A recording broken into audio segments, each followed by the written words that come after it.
उन्नाव में देखने को मिला, वहां एक साधु की जान ले ली कुछ लोगों ने। ये वही लोग हैं जिनके दिमाग में हमेशा गलतफहमियां चलती रहती हैं, जिनको गर्मी आती है और फिर उनकी गर्मी को शांत करने के लिए जब इस तरह के कार्य किए जाते हैं तो फिर ये चिल्लाते हैं, ये चीखते हैं। जैसे हमने गाजियाबाद में देखा, यूपी के गाजियाबाद में बकरी ईद पर वहां हिंदू युवक को ले जाकर के कहा कि आपने कभी देखा है कि बकरे की कुर्बानी कैसे होती है, उसको हलाल कैसे किया जाता है? उसने कहा नहीं देखा है। नहीं देखा है तो आइए दिखाते हैं।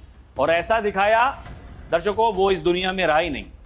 फिर जब उसका एनकाउंटर हुआ, योगी ने कहा कि दोस्ती के नाम पर छुरेबाजी ये कतई स्वीकार्य नहीं होगा, और जो अपनी औलाद को नहीं समझा पा रहा है वो सबसे बड़ी गलती कर रहा है। उसका बाप जेल में है, उसके चेले चपाटे उसके साथी सारे जेल में हैं दर्शकों।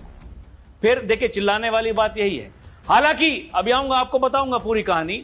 ओवैसी जी जो कह रहे हैं, एक जो उन्होंने कहा कि हम ये जो एनकाउंटर हो रहे हैं उसका समर्थन नहीं करते, वो चैलेंज कर रहे हैं योगी आदित्यनाथ को।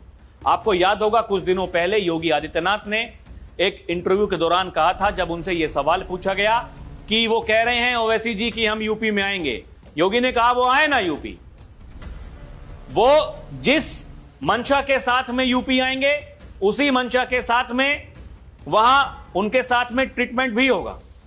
वो जिस भाषा में समझेंगे ऐसा ही काम होगा।